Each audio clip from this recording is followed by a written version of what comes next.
je pense qu'on a tendance à beaucoup se juger entre nous, vraiment, et c'est terrible, quoi. Ouais.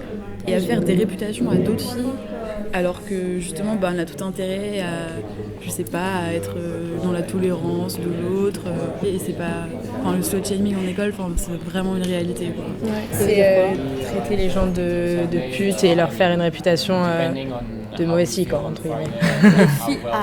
Le slut shaming, ça va être de traiter une fille de pute si elle s'est fait draguer, embrasser par un garçon en soirée, elle, on va la traiter de pute, alors que le gars, on va le féliciter d'avoir embrassé une fille.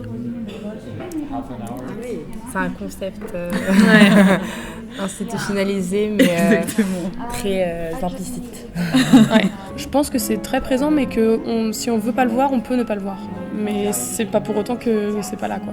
C'est plus en fait quand on a des soirées, il y a des photos qui sortent, il y a un gros album qui sort et tout le monde va commenter, etc. Ah oui, tu te souviens, il s'est passé ça, machin, elle a encore chopé truc, ou alors elle a chopé 3 mecs dans la soirée, et voilà, et on va jamais dire le mec a chopé trois meufs et qu'est-ce qui se passe, quoi. C'est purée, chapeau bas, ok. Oui, c'est ça. Ouais. Nous, ça va pas sur les réseaux sociaux, mais ça par contre, ça tourne à une vitesse au sein de l'école qui fait que le lendemain, tout le monde est au courant de tout. Ouais, exactement. Ça peut parfois même venir plus des filles que des garçons. Parfois, il y a d'autres filles qui vont avoir tendance à beaucoup juger ce que font leurs collègues féminines, alors que certains garçons peuvent en avoir rien à faire. Il y a un vrai jugement sur les filles qui se rapprochent de garçons en soirée, alors que les garçons, ils ont un passe-droit. On les considère comme des champions s'ils ont chopé 3 filles, alors qu'une fille, on va la regarder très mal le lendemain et tout le monde va parler d'elle. C'est un peu une réalité, c'est vrai. C'est vrai, je suis vraiment pas sûr que ça change, en tout cas pas tout de suite, pas dans les médias, je pense. C'est un peu border ce que je veux dire, mais que si on parle du coup du truc de soirée et tout, de façon générale, c'est quand même les mecs qui draguent de façon générale. Si on prend dans le truc des stéréotypes un petit peu, donc ça veut dire c'est en gros le mec qui va galérer pour réussir à voilà. Alors que la fille en fait, elle a juste entre guillemets, c'est vraiment, c'est border, c'est peut-être mal formulé tout ce que je dis, mais elle a entre guillemets juste à se laisser embrasser si elle le veut. Si le mec lui plaît, le mec vient lui parler, etc. Voilà. Et du coup, je pense qu'il y a aussi juste, c'est pour ça, c'est juste que un mec en fait du coup qui arrive, qui a souvent des histoires avec des filles, ça montre que c'est un mec qui va vachement parler aux filles, qui est assez bon en drague, etc.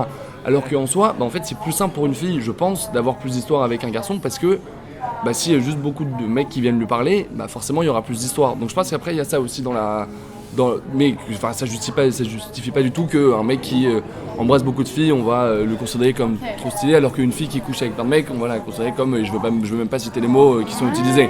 Ça justifie pas du tout le fait, mais je pense que c'est quand même une façon de comprendre qu'il y a une différence dans le raisonnement en fait, que c'est pas juste en mode ouais les mecs faut coucher avec plein de filles, alors que les filles si vous faites ça non c'est mal. C'est juste que pour les mecs c'est archi galère entre guillemets, et du coup en soi chapeau bas à celui qui a réussi à le faire. Alors que pour les filles, non mais je parle en extrême, juste pour vraiment démontrer la différence quoi. Alors que pour les filles c'est plus simple je pense, donc il y a moins de mérite, donc forcément c'est plus critiqué je pense, si on part vraiment là-dedans. Moi je pense que c'est la perception d'un garçon. Ah oui complètement.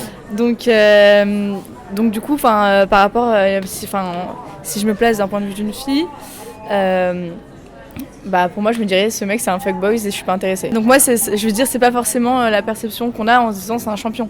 C'est un champion entre vous les garçons pour votre ego personnel, pour vous dire voilà. Moi, de mon point de vue, un mec qui va se taper beaucoup de filles, je vais pas le voir comme un champion.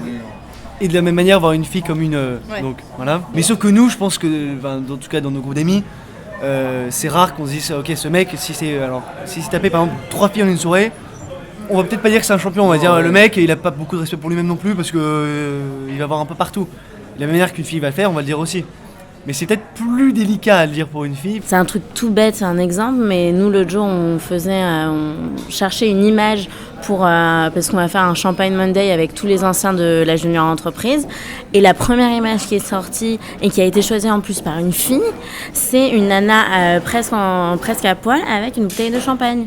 Et c'est tout bête, mais on se dit Et en plus, c'est une fille qui l'a choisi. Donc je me dis, enfin moi quand j'ai vu ça, je me suis dit mais c'est pas possible qu'on continue à être dans des clichés comme ça. You know, people think feminism and all discrimination all comes from like a very like big issues like sexual harassment or gender pay gap and other things. But people don't realize how much it is ingrained in our daily lives. Like every minute there's some sort of discrimination that happens that men, I'm not saying that it's their fault, because they don't realize it half the time, and even women don't realize half the time that we do certain things because we have been taught that we are supposed to do those things. So I think it's going to take a lot of time to change these small things rather than the big things, because the big things, they don't take much time to change. Gender gap could be changed if we work really hard towards it. Sexual harassment could be changed if enough people come forward and these things happen. But these small things in daily life that happens, I feel like there should be a lot more support from men and a lot more support from women to change them. Because frankly, I believe that even right now, women are not completely as supportive other women as well. Je sais pas, moi le concept de solidarité féminine, je sais pas quelque chose que j'irais forcément brandir, mais parfois je me dis quand même que c'est vrai. Pourquoi on continue entre nous à oser se faire des trucs comme ça? Ça, c'est un truc que j'arrive pas à comprendre. Et quand on essaie de discuter avec des filles qui pourraient faire ça, elles ne comprennent pas en fait comment elles participent à créer le ouais, je sais pas pourquoi, mais elles trouvent ça normal de dire ah bah oui, cette fille c'est une pute parce qu'elle a embrassé 3 gars différents.